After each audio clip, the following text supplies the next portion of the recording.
Hello and welcome back to the channel. Now this video is going to be a slight departure from the sort of videos that I usually do. Traditionally my videos are about politics and lifestyle, but with this video I am going to be tackling the topic of Nigerians living in diaspora. So living abroad seems to be the dream of most Nigerians, but weirdly, conversely, moving back to Nigeria seems to be the dream of most Nigerians living in diaspora. But first, let's look at the merits and demerits of living in diaspora. So when you live in a foreign country, in a Western country, should I say, not a foreign country, but a Western country. So I'm talking about Europe, America, Australia, etc., Canada. When you live in these sort of countries, the things that are guaranteed are things work, you live a civilized life, there's a health service largely that takes care of your health, there's law and order, so you can reasonably rely on the law of the land to protect your rights. There's a meritocratic society, largely is a meritocratic society, so largely you advance in society based on your capacity and your ability. It's not universally the case, and it's not always the case, but largely and broadly it is the case. The quality of education, of course, especially in the UK, I mean, I don't need to tell anybody about the quality of a UK education, is the reference point for most educational systems around the world. There's social welfare and all these kind of things. So if life is so good abroad, then why would anybody want to come back to Nigeria? Well, all is not what it appears to be, and all is not as they tell you that it is. You see, life abroad can be an endless grind sometimes. It can be a real task. Life abroad pretty much consists of three things. You eat, sleep, work, and then you repeat. So it's eat, sleep, work, and repeat. Yes, there are moments of fun interspersed in between, but life abroad pretty much consists of those three things: eat, sleep, work, repeat. A lot of Nigerians actually come abroad to get an education. After finishing their education, the prospect of going back to Nigeria held no appeal, because Nigeria held no appeal. So they got a job, found a girl, bought a house, they blinked their eyes twice, and when they opened their eyes for the second time, 10, 15, 20 years has passed. Shocked at how much time has passed, they decided to audit those 10, 15, 20 years, and all they could see in every single year of all of those years were those three things: work, sleep, eat, repeat. You see, life abroad can be comfortable, particularly if you lack ambition, but really, if you look at it critically, it is effectively a life sentence. You effectively live from wage to wage, defending your 25 years mortgage that you have taken out to buy your house, and by the time those 25 years have complete, or by the time rather that you have completed those 25 years, you are no longer of any use to anyone, because if you take 25 years out of any adult's life, all you have left is change.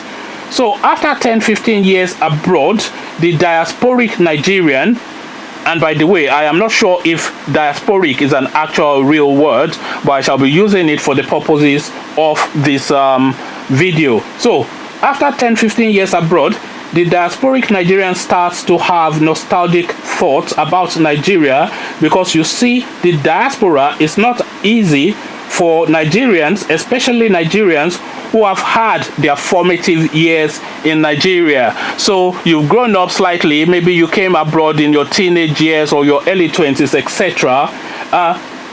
The weather, especially in Western Europe, is not suited to people of our vibrancy. The food is bland, and there is the single story element as well. Now, I am not sure if all of you saw and heard that excellent piece by Chimamanda on the single story. There she explained that no matter who you are, as a black person, African, Nigerian, whatever, the moment you step outside of your comfort zone, you only have a single story to the rest of society. And this is, of course, in the Western Hemisphere. So you can be one of the leading brain specialists in the UK, respected in your field, sought after, years of experience, you were born in London, and so on. But the moment you step outside of your comfort zone, you only have one single story, and that single story is you are a dodgy Nigerian who is probably cheating the system in some form, probably a scammer, and that pretty much is the single story narrative. Now, just a personal example that I can add to that single story element. I remember telling somebody once that I am Nigerian. She pulled back in surprise and said, "Oh, I thought you were African." Now, I thought to get into that conversation with her, but then I thought again, and I just decided to let it slide. Because what's the point? You see, for her, it was enough that she knew that I was African. Asking her to know which sort of African I was just asking for too much. That sounded like hard work for her. So now, imagine me having to explain to her that I am Nigerian, then having done that, going on to explain to her that I am Yoruba. Just imagine that. She would have probably ended up hating me because she would have thought that I was trying to be clever with her. But in Nigeria, of course, I only need to say that I am from Oyo town, and that would immediately give whoever I am speaking with a good feel of who I am. And you see, the narrative that I've just described above is fairly commonplace. It repeats routinely. After a while, it starts to wear on you a little bit, and you start to have thoughts of Nigeria more and more. And suddenly, you feel slightly trapped in a gilded cage. Yes, you feel slightly trapped because you see, Nigeria has moved on since your last experience of it, and your pathway back to the country is no longer clearly defined. All of your friends and contacts have long since moved on, and you do not know anyone. I remember somebody telling me a story about their last visit to Nigeria. They pretty much spent a whole week pretty much sitting indoors and just twiddling their thumb because they didn't really know where to go. They had nobody left there except for really junior family members. So all of their friends are spread all over the world and all over Nigeria. They're not immediately accessible, and the one or two friends that they did have accessible, they've already exhausted that interaction. So now their 2 weeks stay in Nigeria now has a surplus of 1 week that they do not know what to do with. And that really is a fairly common story of a diasporic Nigerian, a Nigerian in diaspora, trying to find his pathway back to Nigeria. Because you see, the society has changed at least 4 or 5 times since your last experience of it, and you do not know how things are done. You cannot go back to Nigeria to start looking for employment, so you have to have a project in mind. But what is that project? And if you do have a project in mind, you have to build into whatever project that is a resignation that you are going to be scammed at least once or twice. No matter how smart you are, no matter how well researched you are, you have to build into whatever it is that you are intending to go do in Nigeria, having lived abroad for a fairly long time or a fair length of time. You have to build into that project that you are going to be scammed at least once or twice, and that doesn't really have anything to do with you being clever. That's more to do with you not knowing the lay of the land. And the other dichotomy is, the other catch-22 situation is, you want to go back to Nigeria, but you want the creature comforts of the place that you live as well. So you want to go back to Nigeria, but you still want all the good roads that you have in the UK, America, Canada, etc. You want the health services, you want law and order, you want electricity, you want infrastructure, you want all of these things, but you want to go live in Nigeria as well. So that is the catch-22 situation that you find yourself in. So really, that is the dilemma of the diasporic Nigerian. He or she is fed up with living abroad because he or she has come to the realization that no matter how long they live abroad, the society they live in will always look on them as foreign. So they want to go back to Nigeria, but there's no clear pathway back. because Nigeria as a society and the country has changed, and so have they. So they are left only with the nostalgia of the Nigeria that they used to know and the Nigeria that they hope to go back to one day.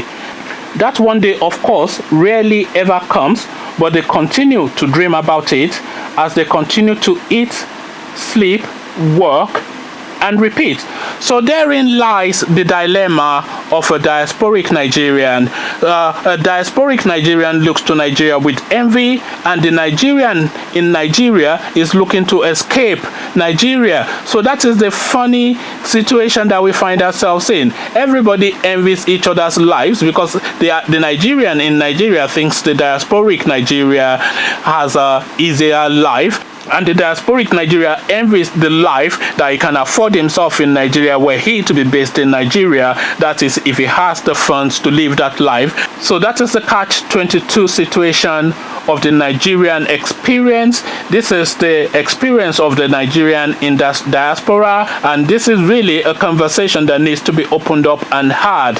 So how does the diasporic Nigerian make his way back to Nigeria to go and make his contribution to his society and to be recognized within his society? Because the recognition that he craves is not one that is ever really going to get in diaspora. So which way back to Nigeria is effectively what this video is about. So this is the conversation that I'm looking to open up. So this is the conversation I want to have with you, and we can carry it on in the comment section. But before we go to the comment section, click on the red subscribe button so it goes gray.